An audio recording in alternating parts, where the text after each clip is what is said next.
What's up sa inyo, no? Malamaya is here. So today, samahan nyo mag-select ng ating mga acre, no? May umorder kasi sa atin ng acre, guys. And tomorrow ang pick up niya or meet up namin ni boss, no?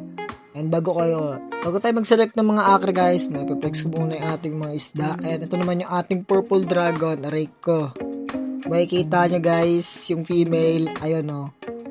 Medyo lumiit yung tiyan niya kasi, ayan, ang daming fry. Diyos ko po, saktong-sakto. Pagka-uwi ko, no, anong bumungad sa akin. No, blessing siya, guys, no, na nagkaroon tayo ng fry. Ang problema is lagayan. No, ito naman yan yung mga ABT. Iniwalay ko yung mga mail ko kasi nagkaka-finrot sila. No, sineperate ko na. Tapos ito naman yung mga fry natin ng P-Dirt at Black Moscow, no? Nandiyan na sila. Nagko-color form na yung natin, yung Black Moscow, guys, no? Tapos yung P-Dirt naman, nagagawin na rin naman, pero hindi pa masyadong kita. Ito naman yung ating bagong strain, guys, no? Yung ating acre na Galwing Ribbon. Ano? Solid niyan, man. Talagang inipon ko yan, guys. No? Solid, diba? Tapos naman yung ating ivory mosaic. Nag-drop na to, 5 piraso lang. And then, yung problema ko sa kulalagay yan. Baka nilagay ko rin din sa mga fry ng ivory mosaic natin, no? So, speaking of ng ating mga acre, no?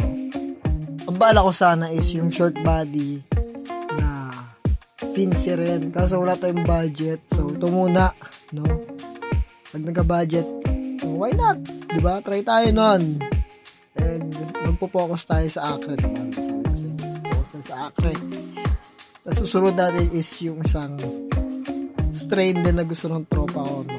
Na Santa Coy. Tapos ito naman yung ating mga Black Moscow na Galwing Ribbon. Ayan. Tapos yung sa mail na tab, naglagay ako ng mga ABT or lang na mail.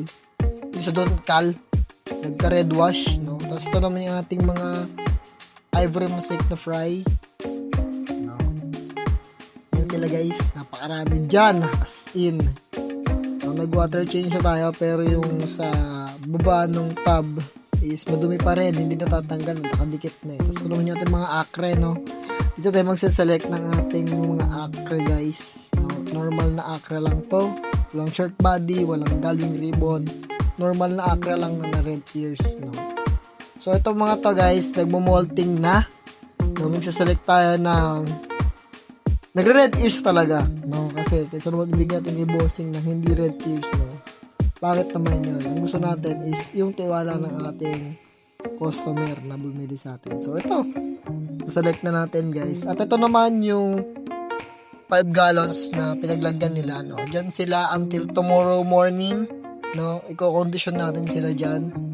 And yung tubig na yan, guys, 2 days na nakastock. Kaya safe na safe sila dyan. Wala ng chlorine yan, no? Safe na safe yan. Kaya happy sila dyan, guys. Kaya ang gagawin ko is dyan lang sila until tomorrow morning. And then morning, magbabalot na tayo. At magbibideo rin tayo nun, guys. Kasi nga wala rin akong pasok doon. Free time ko rin yun. So, makikita nyo bukas, no? Yung part 2 nito sa pagbubalot ko. Hindi na mapakita yung pagbubalot. Instant balot na. And then, direct na tayo sa biyahe, no? And guys, solid niya. Nagre-red ears na rin yung ating, yung female. Yung male, nagsobra ko kasi 3 yung hiningi ni bossing, eh. And, sabi ko nga, why not? Pag kinuha niya yung trio, bibigyan ko siya ng extra male para maging 2 pairs. Para may kapalitan yung male niya. Tapos ito naman yung sinasabi ko mga fry, no? Ang gagawin ko dito is kukunin ko lahat yan. As in, pati yung mga female. May iwan ko lang dyan siguro bago kong breeder. Magagawa ko ng bago kong breeder. Siguro, iiwan ko yung male. Tapos, maghahanap ako ng bagong female na anak niya. No? The first. Yan. So, yun lang. Malamaya is out. Fish out.